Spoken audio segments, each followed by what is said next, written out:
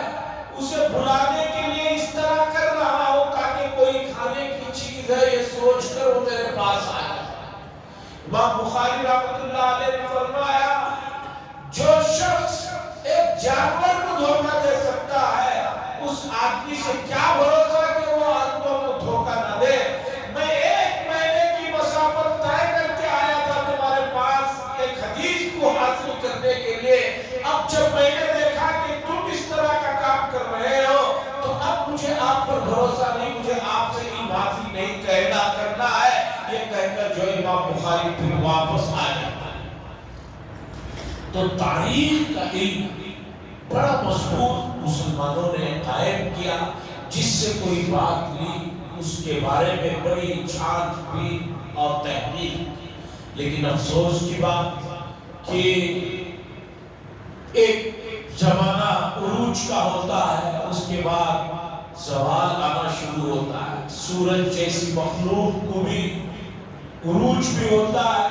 پھر 12 کے بعد زوال بھی ہوتا ہے۔ اسی طرح امت مسلمہ کو زوال لگ گیا، اور زوال جو لگا وہ سلسلہ چل ہی رہا ہے، ختم ہونے کا نام ہی نہیں ہے۔ ہر چیز میں امت نے جو ہے زوال کے راستے کو پکڑ لیا ہے۔ اسی زوال کی زندہ مثال ہے کہ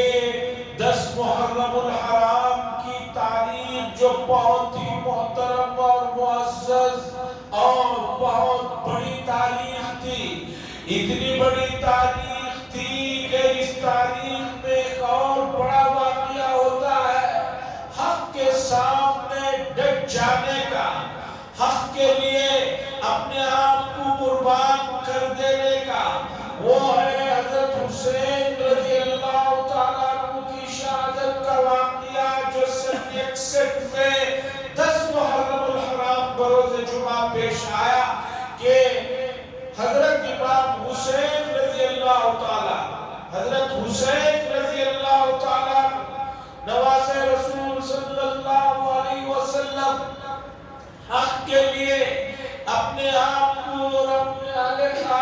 جو ہے شہید دی مرتبہ تک جو ہے انہیں مل جاتا ہے، لیکن وہ ڈرتے نہیں ہیں، خوف نہیں کھاتے ہیں، اور جو ہے اپنا جان کا نذرانہ جو ہے پیش کر دیتے ہیں۔ لیکن بعد کے زمانوں میں اس واقعے میں اتنی زیادہ چیزوں کو خلط ملط کر دیا گیا، شیعہ اور دوسرے فرقوں نے اس واقعے کو ایسے نئے انداز میں رنگ میں رنگا کہ یہ عظیم واقعہ جو فخر کرنے کے قابل ہے، یہ عظیم تاریخ جو بتاتی ہے کہ جو ہے ہمارے بڑے ایسے بھی گزرے ہیں کہ جنہوں نے حق کے خاطر جو ہے اپنے زمانے کی سوبر پاور طاقتوں کے سامنے اپنے آپ کو نہیں جھکایا، لیکن دیکھیے انبیاء، یہ عظیم تاریخ جو فخر کے قابل ہے، جو اعزاز کے قابل ہے، جو اپنے آپ کو خوشی دینے کی تاریخ ہے، لوگوں نے اس تاریخ کو ایسا خلط ملط کیا اور دشمنوں نے ایسی چیزیں اس میں لا کر ڈال دی کہ یہ عظیم تاریخ جو ہے بجائے فخر کرنے کے، اعزاز کرنے کے، لوگوں کی نظروں میں یہ تاریخ اور یہ مہینہ پورے کا پورا منحوس بن کر رہ گیا۔ کتنا ایک دم چیز الٹ گئی ہے۔ ارے یہ تو اعزاز ہے، شہادت کوئی معمولی درجہ نہیں ہے، شہادت کوئی معمولی درجہ نہیں ہے۔ رسول اللہ صلی اللہ علیہ وسلم نے فرمایا ہم بات دے گا ظالم کے سامنے، یہ بہت بڑی بات ہے۔ حضرت حسین رضی اللہ تعالیٰ عنہ نے فریضہ انجام دیا، اس کے بدلے میں، اس کے نتیجے میں جو واقعہ پیش آیا، وہ واقعہ تو تاریخی واقعہ ہے، فخر کا واقعہ ہے، اعزاز کا واقعہ ہے، اور ہمیں سبق دیتا ہے کہ ہم جن کے نام لینے والے ہیں، ہمارے بڑے ایسے ہیں کہ انہوں نے جو ہے حق کے خاطر کبھی بھی جو ہے سمجھوتا نہیں کیا، اپنے لیے، اپنی ذات کے لیے، اپنے خاندان کے لیے، اپنے بیوی بچوں کے لیے۔ ایسے عظیم واقعے کو تاریخ نے اتنا مسخ کر دیا، اتنا بگاڑ دیا، اتنا کچھ اس میں دشمنوں نے بھر دیا کہ یہ تاریخ اور یہ دن لوگوں کے لیے ایک علامتی ماتم بن کر رہ گیا۔ اس سے زیادہ اور کیا افسوس کی بات ہو سکتی ہے کہ امت جو ہے اپنی جہالت اور اپنی نادانی اور اپنی کمی علمی کا نتیجہ دیکھیے کہ تاریخ کے عظیم واقعے کو جو بہت بڑا ہے، اور کون سی تاریخ میں پیش آیا، ایک ایسی تاریخ میں پیش آیا کہ جس تاریخ کی پہلے سے ایک لمبی سنہری داستان ہے، اس میں ایک اور اضافہ ہوتا ہے، لیکن دشمنوں نے اسے ایسا مسخ کیا کہ وہ پورے واقعات کو بھی بھلا دیا گیا، اور اس عظیم واقعے کو بجائے خوشی کے، بجائے جو ہے اس دن کو جو ہے یاد کر کے اپنے اندر ایمانی حرارت بڑھانے کے، ہمیں غمزدہ کرنے کے ماحول میں لا کر رکھ دیا، ماتم کے ماحول میں لا کر رکھ دیا، بزدل بنا کر رکھ دیا۔ اس سے بڑا افسوس تو اور کچھ ہو ہی نہیں سکتا۔ عزیزان گرامی، یہ سب شریعت سے ناواقفیت، شریعت سے دوری اور اللہ اور اس کے رسول کے اسلامی تعلیمات سے بیزاری اور اس کے اوپر توجہ نہ دینے کا نتیجہ ہے۔ اللہ سے دعا فرمائے اللہ تبارک و تعالی ہمیں شریعت کو پڑھنے کی، سمجھنے کی اور اس کے تقاضوں پر عمل کرنے کی توفیق نصیب فرمائے۔ وآخر دعوانا